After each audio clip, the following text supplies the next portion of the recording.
భగవద్గీతను నేర్చుకోవాలి అనుకునే వాళ్ళు ముందుగా ఈ నియమాలను గురించి తెలుసుకోవాలి.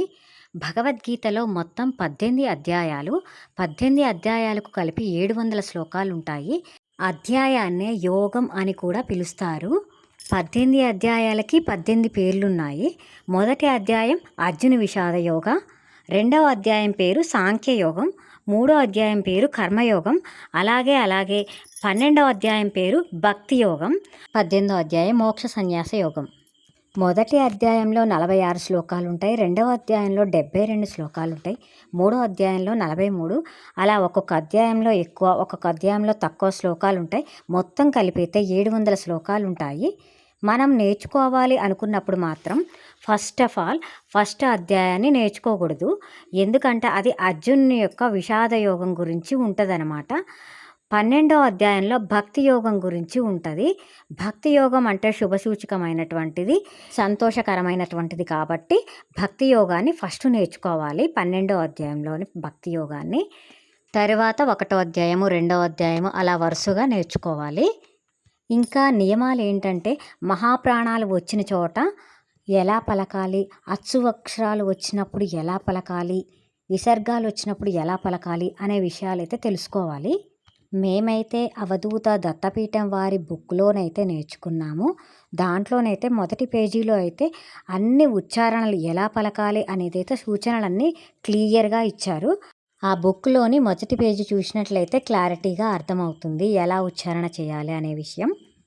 అంటే అచ్చు అక్షరాలు వచ్చినప్పుడు కొంచెం పాస్ ఇచ్చి చదవాల్సి ఉంటుంది. అచ్చు అక్షరాలు అంటే ఆ నుంచి అమ్మహ వరకు ఉన్న వాటిని అచ్చు అక్షరాలు అంటాం. ఉదాహరణకి మయ్యావేశ్య మనోయేమాం నిత్యయుక్త ఉపాసతే అని అక్కడ ఉపాసతే ముందర కొంచెం పాస్ ఇచ్చి చదవాల్సి ఉంటుంది అనమాట.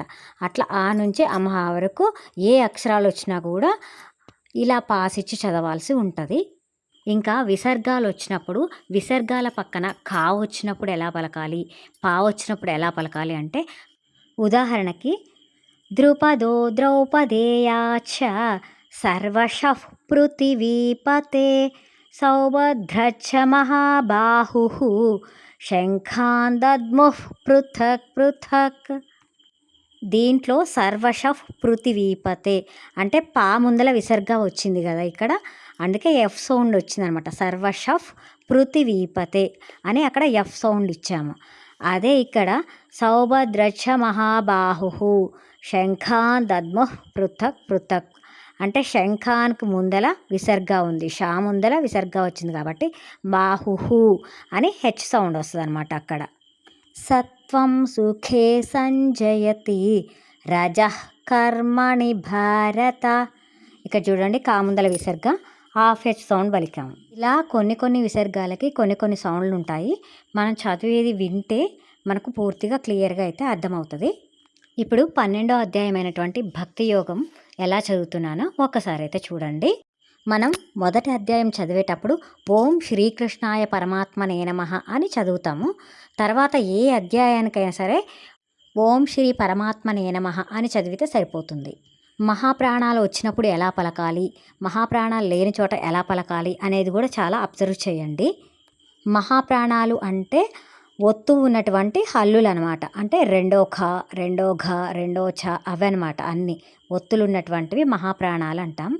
ఆ అక్షరాలు వచ్చినప్పుడు మాత్రం గట్టిగా పలకాల్సి ఉంటుంది. గట్టిగా అంటే గొంతులోంచి కాకుండా పొట్టలోంచి రావాలన్నమాట. గట్టిగా సరళంగా పలకకుండా చాలా గట్టిగా స్ట్రెస్ చేసి పలకాల్సి ఉంటుంది. ఇంకా సంయుక్త అక్షరాలు వచ్చినప్పుడు దాని ముందర ఉన్నటువంటి అక్షరంతో కలిపి పట్టుకొని చదవాల్సి ఉంటుంది. సంయుక్తాక్షరం అంటే ఒక అక్షరానికి వేరొక అక్షరం యొక్క ఒత్తు వచ్చి చేరితే అది సంయుక్తాక్షరం అంటాం. అంటే ఉదాహరణకి ఏ త్వక్షరమనిర్దేశ్యం అవ్యక్తం పర్యుపాసతే. ఇందులో తా అనే లెటర్కి వా అనే లెటర్ యొక్క ఒత్తి చేరింది త్వా కదా. ఈ త్వా ముందర ఉన్నటువంటి ఏని పట్టుకొని చదవాల్సి ఉంటుంది అన్నమాట. ఏ త్వక్షరమనిర్దేశ్యం అని అన్నాం. ఇంకా తెలుసుకోవాల్సినటువంటి చిన్న సూచనలు అయితే చాలా ఉన్నాయి. చదివింది వింటుంటే అర్థమవుతూ ఉంటుంది. ఇప్పుడైతే 12వ అధ్యాయము భక్తి యోగం అయితే ఒకసారి చూద్దాం. ఓం శ్రీ పరమాత్మనే నమః अथ द्वादशोऽध्यायः भक्तियोगः। अर्जुन उवाच एवं सततयुक्ता ये भक्तास्त्वां पर्युपासते ये चाप्यक्षरमव्यक्तं तेषां के योगवित्तमाः।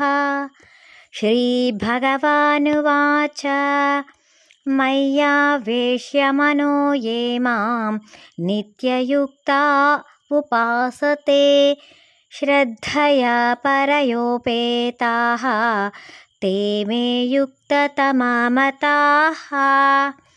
ये त्वक्षरमनिर्देश्यम् अव्यक्तं पर्युपासते सर्वत्र गमचिन्त्यं च कूटस्थमचलं ध्रुवं सन्नियम्येन्द्रियग्रामं सर्वत्र समबुद्धयः ते प्राप्नुवन्ति मामेव सर्वभूतहिते रताः।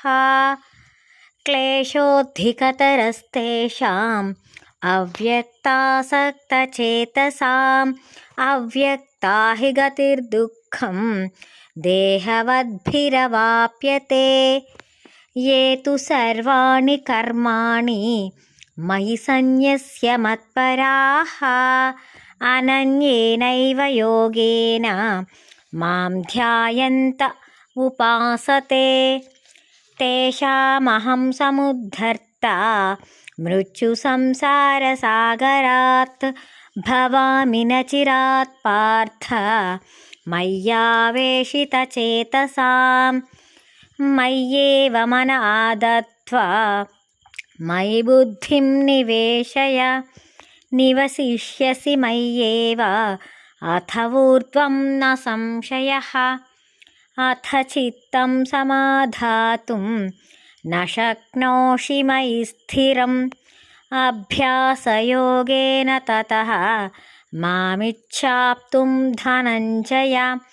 अभ्यासेऽप्यसमर्थोऽसि मत्कर्म परमो भव मदर्थमपि कर्माणि कुर्वं सिद्धिमवाप्स्यसि।